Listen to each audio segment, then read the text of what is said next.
الحمد لله القائل إنما يعمر مساجد الله من آمن بالله واليوم الآخر وأقام الصلاة وآتى الزكاة ولم يخش إلا الله فعسى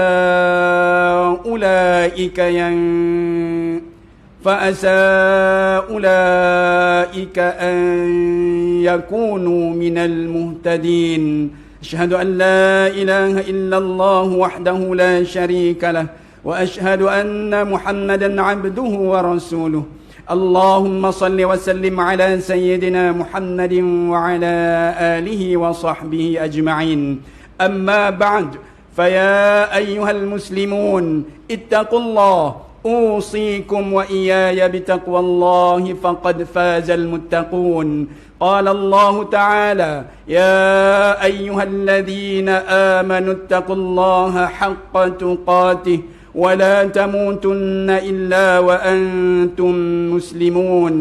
Muslimin yang dirahmati Allah sekalian, saya menyeru agar kita bersama-sama meningkatkan ketakwaan kita kepada Allah Subhanahu wa taala dengan melaksanakan segala perintahnya dan meninggalkan segala larangannya. Marilah kita memberi sepenuh tumpuan kepada khutbah yang disampaikan. Janganlah berbual-bual dan berleka-leka dengan telefon bimbit. Semoga khutbah ini memberi manfaat kepada kita semua.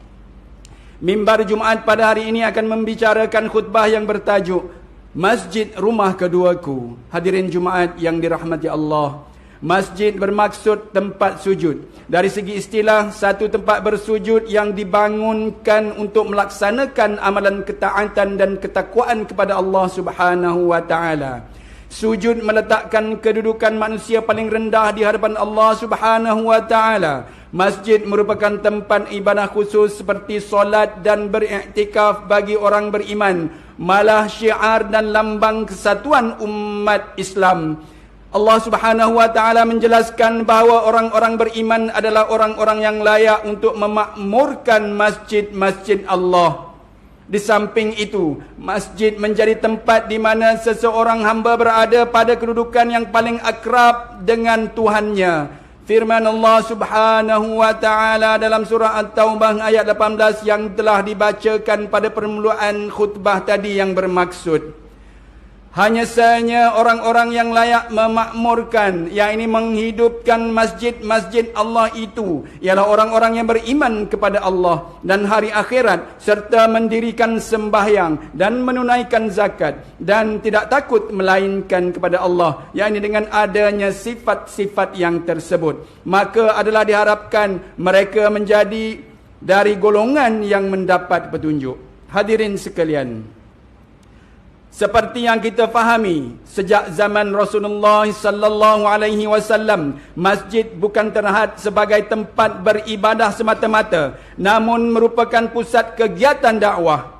Peranan masjid pada hari ini mencakupi pelbagai aspek seperti penganjuran program keagamaan dan aktiviti kemasyarakatan seperti dalam aspek kehidupan, pendidikan, kebajikan, platform penyatuan dan perpaduan ummah dan ekonomi umat Islam. Ini termasuklah kegiatan dan aktiviti pengajaran, dakwah, program remaja, sambutan keagamaan, serta motivasi kepada masyarakat untuk memakmurkan rumah Allah 5 waktu sehari semalam. Apabila masjid dimakmurkan, ia menjana kesan positif bagi pembinaan masyarakat madani dalam rangka membina perpaduan umat Islam. Hakikatnya, pada hari ini masjid dijadikan sebagai tempat perkembangan syiar Islam. Fungsi masjid bukan sekadar menjadi medan pertemuan jemaah dengan pelbagai sajian majlis ilmu, malah kegiatannya dilihat semakin luas dan berkembang. Oleh itu, cadangan dan penghayatan menjadikan masjid sebagai rumah kedua adalah sangat relevan dan dalam hidup kita. Antaranya, pertama, menjadikan masjid sebagai tempat pembentukan nilai kerohanian dan jati diri umat Islam. Masjid memiliki peranan penting sebagai tempat pembentukan kerohanian dalam pelbagai aspek. Antara aspek pembinaan kerohanian yang utama di masjid ialah aspek ibadah dan bermunajat. Masjid dilihat sebagai lokasi yang paling ampuh untuk membina kekuatan hati, jiwa dan rohani daripada sifat toksik dan tercela. Ini kerana masjid menjadi tempat rawatan jiwa dan rohani yang terbaik bagi umat Islam. Menurut Imam An-Nawawi rahimahullah, masjid tempat turunnya rahmat daripada Allah Subhanahu wa taala. Wal masajidu mahallu nuzulir rahmah. Masjid-masjid adalah tempat turunnya rahmat. Melihat kepada generasi salaf, kepada generasi salaf as-salih apabila menghadapi masalah, kebimbangan dan cabaran, mereka akan bergegas mencari masjid sebagai tempat perlindungan dan penyelesaian serta mengadu hal yang dihadapi kepada Yang Maha Kuasa. Dalam satu kisah, pada suatu hari ketika cuaca menjadi kelam, orang bertanya kepada Anas bin Malik radhiyallahu anhu, "Pernahkah tuan melihat perkara seperti ini berlaku semasa hayat Rasulullah sallallahu alaihi wasallam?" Dia menjawab, "Aku berlindung dengan Allah Subhanahu wa taala. Pada masa itu kalau berlaku ribut, kami akan bersegera ke masjid, takut kalau berlaku hari kiamat. Tidak syak lagi masjid menjadi aura. Tidak syak lagi masjid mempunyai aura positif, keselamatan dan perdamaian. Di samping itu segala kegiatan dan aktiviti di masjid dalam bentuk amalan semuanya menjurus untuk tunduk mengingati Allah Subhanahu wa taala." Inilah kelebihan yang ada pada masjid yang tiada pada tempat lain. Dalam satu hadis yang diriwayatkan oleh Abu Hurairah radhiyallahu anhu bahawa Rasulullah sallallahu alaihi wasallam bersabda yang bermaksud, tiada seorang muslim pun yang sentiasa menghadirkan dirinya ke masjid-masjid untuk solat dan zikir, melainkan Allah gembira menyambutnya sebagaimana ahli keluarga yang bergembira menyambut saudaranya yang sudah lama menghilang. Riwayat Ibnu Majah.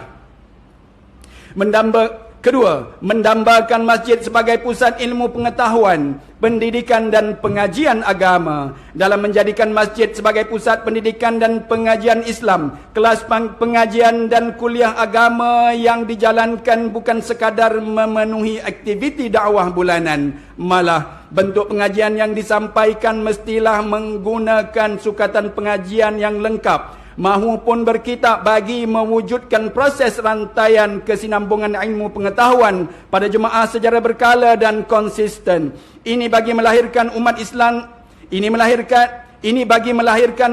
Islam yang berilmu pengetahuan, berketerampilan dan berakhlak mulia. Selain itu, intipati kandungan pengajian dan kuliah juga perlu up to date dengan membahaskan isu-isu semasa yang melanda umat Islam.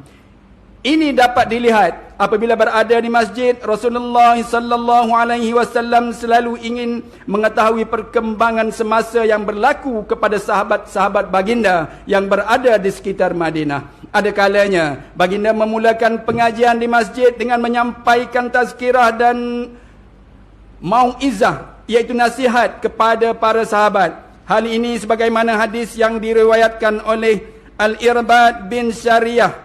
Katanya, wa'azana Rasulullah sallallahu alaihi wasallam mau'izatan wajilat minhal qulub wa dharafat minhal uyun. Rasulullah sallallahu alaihi wasallam telah menasihatkan kami suatu nasihat yang menggetarkan hati dan mencucurkan air mata. Riwayat Abu Daud dan At-Tirmizi. Ketiga, masjid dijadikan pusat komunikasi komuniti setempat. Langkah dan usaha ini bagi menyelahkan fungsi masjid sebagai pusat komuniti setempat yang menyediakan pelbagai platform kepada segenap lapisan masyarakat, meliputi aspek pengaruh psikologi dan spiritual. Begitu juga bagi pentadbir masjid, binalah jambatan ukhuwah agar masyarakat dan jemaah sekitar dapat memakmurkan rumah Allah dengan memperkukuhkan persaudaraan, kesefahaman, kecintaan sesama umat Islam dan penghayatan ajaran Islam serta memperhebatkan aktiviti dan program di kawasan setempat. Muslimin yang dikasihi Allah sekalian, dalam Islam, masjid mempunyai kedudukan yang tinggi dan mulia. Ia merupakan tempat yang paling dicintai oleh Allah. Hadis daripada Abu Hurairah radhiyallahu anhu bahawa Rasulullah sallallahu alaihi wasallam bersabda, "Ahabbul biladi ila Allahi masajiduha." Tempat yang disukai oleh Allah adalah masjid. Riwayat Muslim. Umat Islam perlu kembali bermunasabah diri dan kembali kepada ajaran Islam yang sebenarnya dengan menjadikan Al-Quran dan As-Sunnah sebagai ikutan terbaik. Hal ini sebagaimana sahabat-sahabat Nabi sallallahu alaihi wasallam menjadikan solat berjemaah di masjid sebagai rutin harian bagi menzahirkan syiar dan penyatuan umat Islam. Sahabat-sahabat Nabi juga bimbang jika mereka tidak hadir untuk solat secara berjemaah akan terbit sifat munafik di dalam diri mereka. Peringatan daripada Abdullah bin Mas'ud radhiyallahu anhu pernah berkata, "Laqad ra'aytuna wa ma yatakhallafu 'anis salati illa munafiqun qad 'ulima nifaquh." Menurut pendapat kami, yakni para sahabat, tidaklah seseorang itu tidak hadir solat berjemaah, melainkan dia adalah seorang munafik yang jelas kemunafikannya. Riwayat Muslim. Oleh itu, setiap individu Muslim perlu menjadikan masjid sebagai rumah keduanya dengan melazimkan diri untuk hadir melaksanakan solat 5 waktu dan menghadiri majlis-majlis ilmu yang dianjurkan. Memakmurkan masjid adalah salah satu tanda iman dan penyebab cinta Allah. Di samping itu, didik anak-anak untuk mencintai rumah Allah dengan membawa anak-anak melazimi solat berjemaah pada setiap waktu yang terluang. Selain itu, jadilah hamba yang hatinya sering teringat dan terpaut kepada masjid, terpaut dengan kemesraan dan keikhlasan jemaah, terpaut dengan pengajian dan aktiviti serta program yang dapat membugarkan hati dan jiwa, serta mempunyai nilai tambah kepada ilmu dan ukhuwah. Setiap Muslim dan masyarakat setempat harus berperanan dalam memakmurkan masjid kerana memelihara dan memakmurkan rumah Allah itu adalah bukti kita mensyukuri nikmat Allah Subhanahu wa taala. Marilah kita berazam dan bertekad menjadikan masjid sebagai rumah kedua agar hidup sentiasa diberkati dan dirahmati. Kerana orang yang memakmurkan masjid itu adalah orang yang benar-benar beriman kepada Allah Subhanahu wa taala, dihapuskan kesalahannya dan diangkat darjatnya.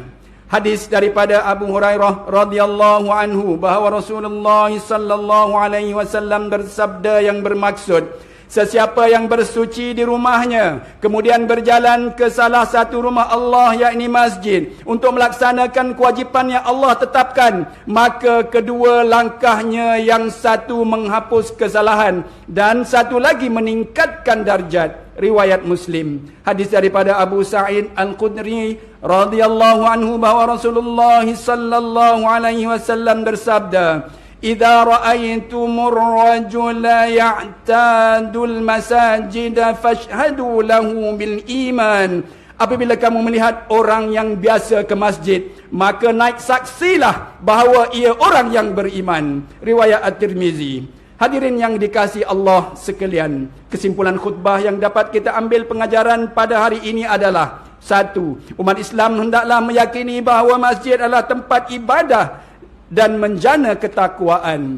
2. Umat Islam perlu menjadikan masjid sebagai wadah penyatuan umat Islam serta menghidupkan peranan masjid dengan segala program dan aktiviti keagamaan. 3. Umat Islam sewajarnya menjadikan masjid sebagai tempat pembentukan nilai kerohanian dan jati diri umat Islam. A'udzubillahi minasyaitonir rajim. Fi buyutin adzinallahu an turfa'a wa yudhkara fiha ismuhu yusabbihu lahu fiha bil ghudwi wal asal. Nur hidayat petunjuk Allah itu bersinar dengan nyatanya terutama sekali di rumah-rumah ibadat yang diperintahkan oleh Allah supaya dimuliakan keadaannya dan disebut serta diperingat nama Allah kepadanya. Di situ juga dikerjakan ibadat mensuci dan memuji Allah pada waktu pagi dan petang. Surah An-Nur ayat 36. بارك الله لي ولكم في القرآن العظيم ونفعني وإياكم بما فيه من الآيات والذكر الحكيم وتقبل مني ومنكم تلاوته إنه هو السميع العليم. أقول قولي هذا وأستغفر الله العظيم لي ولكم ولسائر المسلمين والمسلمات فاستغفروه إنه هو الغفور الرحيم.